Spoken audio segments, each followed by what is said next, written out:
Welcome into the fantasy football universe. I'm your host, Jeremy Shulman at FF_Rebel. With me here is SC Romero at the PPR show. We are looking at a sneak peek of our 2024 rookie class. And today we're looking at tight end Jared Wiley out of TCU. SC, how you doing, man? Doing good, man. Doing good. Combine happened, so a lot of exciting things. Some of these guys moved up in our rankings. Jared Wiley being one of my tight ends that moved up, but a lot of good things to talk about this kid. So excited to get into it. Yeah, let's jump right into it here with Jared Wiley sneak peek here. As with all of these previews, they are available on the fantasyfootballuniverse.com. So head on over there for the full write-up. This one is written by SC, so we'll run through it and we'll get his thoughts. Jared Wiley was a three-star prospect out of Temple High School in Temple, Texas. He originally committed to the Texas Longhorns in 2018. It was not until January 2022 that he would transfer to Texas Christian University. In his freshman year, he had one reception for 15 yards. Following year, he saw 9 receptions for 166 yards and 1 touchdown. In his final year at Texas, his third collegiate season, he had 9 receptions for 67 yards and 2 touchdowns. So production wasn't necessarily there at Texas. I guess we could see why he transferred. Yeah, exactly. After 3 years with the Longhorns, he transferred to TCU. He finally started to see more opportunity. In his first season with the Horned Frogs, he had 24 receptions for 245 yards and 4 touchdowns. But the fun did not stop there. Love it. In his final collegiate year, he finally had his breakout season. In year 5, 47 receptions, 520 yards, and 8 touchdowns. So, Jared Wiley, SC, tell us why he's moving up for you. Yeah, well, I mean, first, he was one of the fastest tight ends, 4.62 at the combine, so you saw that speed go there. But this guy has some size, man. I think he's going to be one of your tight ends that uses his physicality and can be one of those red zone threats. So I don't expect him to be the tight end one. He's not going to just go crazy in some Sam Laporta type of year. But I think he is going to be a red zone threat. You think about when we saw, who was it a couple years ago, Juwan Johnson, who just had like a few 8 touchdowns or so, in his season when he was with the Saints and stuff a couple years ago. Something similar like that, where he's just going to be that target. Everything else might not be there. Like he might not have many receptions or many targets, but he's going to be someone that the quarterback just says, hey, I can throw it up to him because this guy gets physical and he'll bring it down for me. Yeah, excellent. Yeah, and, like a lot of tight ends in this class, he's got a very similar build to all of these guys. This is like the new found tight end build. But what's different these last couple of years is these guys can really move. Like you mentioned, the fact that he's running low 4.6s, the fact that he can, I believe he had a 37-inch vertical, which is pretty impressive. His RAS score was in the mid-9s, right? So this guy's athletic, but he also has that route running ability that's going to potentially help separate him from some of those other guys.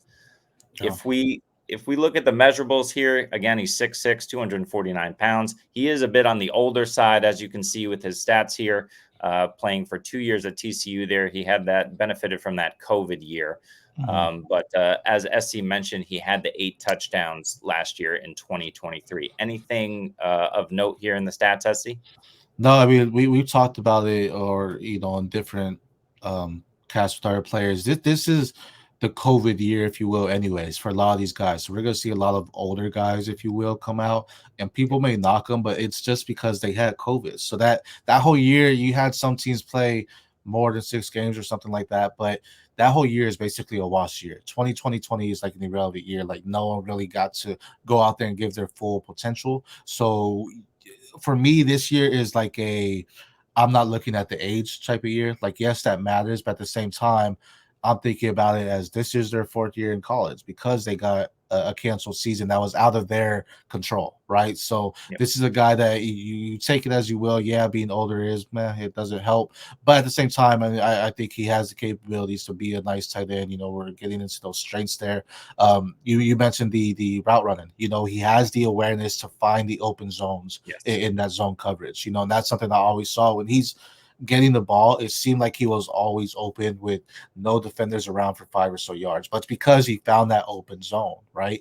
But at the same time, he's one of those physical tight ends where he can go up there and he uses his strength and his body to body over those defensive backs, or the linebacker that may be on him, whatever it may be, to bring the ball down as well.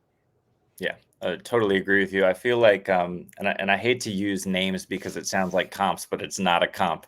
But I felt like he had the same Travis Kelce ability to make space and create separation without being incredibly fast or having an incredibly quick, stick moves when he's in and out of his cuts in route running. Right, he just has a Yeah. good sense of leverage and how to play the DB or safety or linebacker so that he can quickly move in the other direction. So I think that worked a lot in his favor.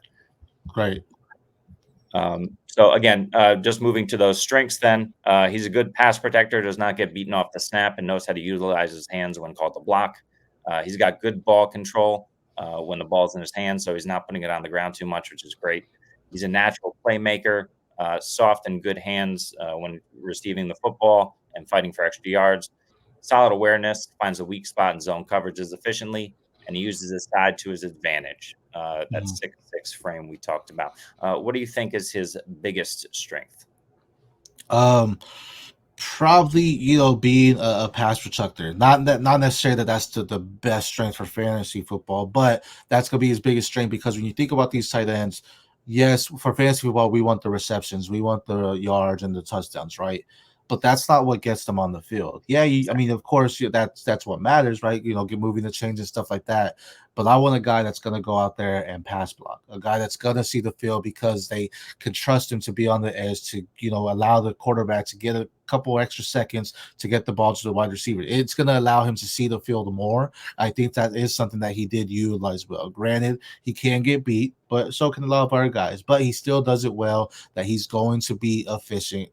Coaches are going to fall in love with his pass blocking ability, and he's also fast. He has some good speed. That if he needs to run out and block for the running back offside when they cut it out, that's going to be something that he can do as well. Again, the playmaking ability comes as you will, but the fact that he can go out there and pass block for these quarterbacks will allow coaches to say, yes, this is a guy that we like. This is a guy that can see the field.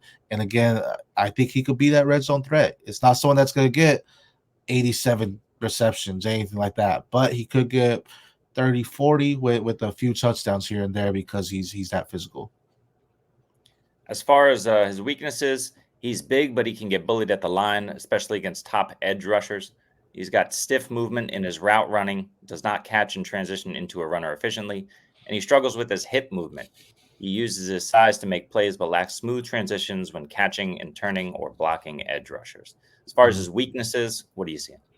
Yeah, that's another big thing. That hip movement. That's something as I've progressed as a analyst, if you will, when it comes to it. That's something you really pay attention to, right? Is the way they transition over and the fact that he brings the ball down, but he doesn't do it like effortlessly to turn into the runner, right? It takes him a couple seconds to turn, make that adjustment, and then go.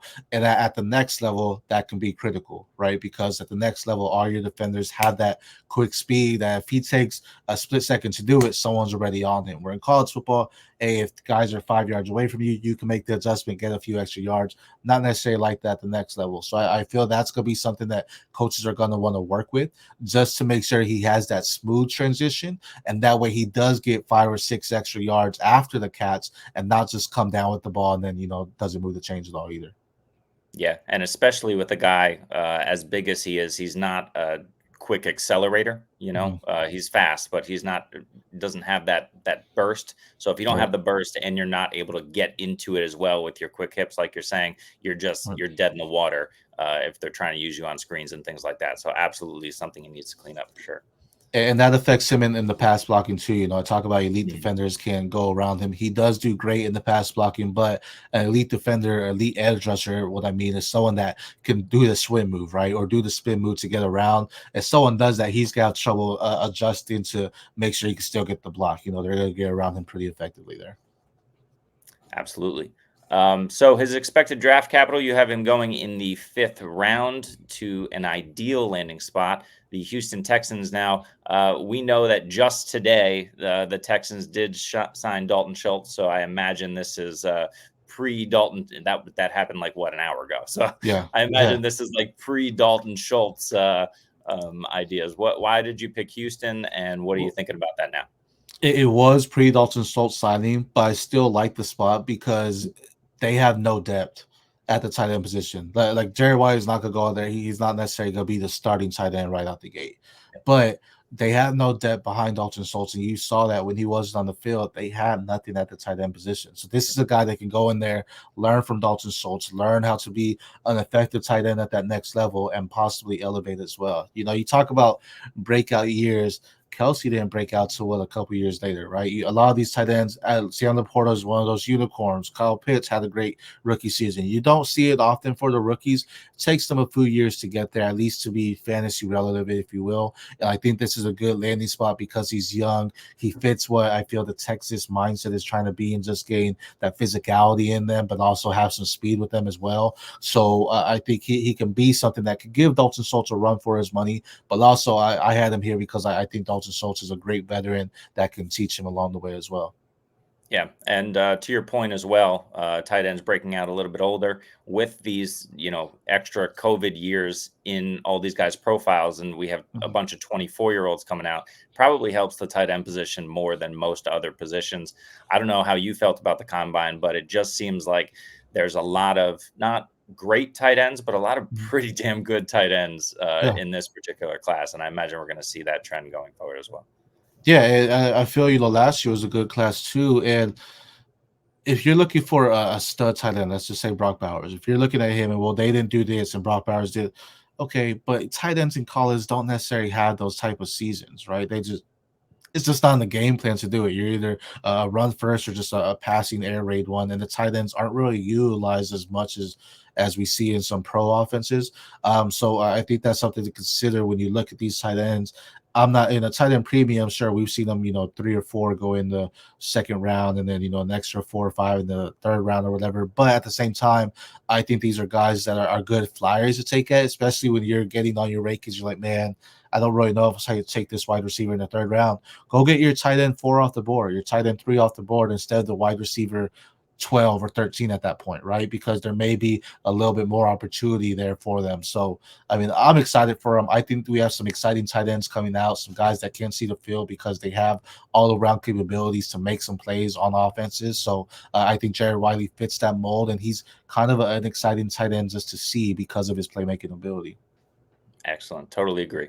All right. Well, that's going to do it for our sneak peek of Jared Wiley, tight end from TCU. If you want to check out this write-up by SC, you can check it out, the full one, at thefantasyfootballuniverse.com. In addition to all of our write-ups of at least the top 100, if not top 150 prospects, both offense and defense in this class. That'll do it for us. So for myself, for SC, and for the ghost down there in the mystery box, we'll see you guys later.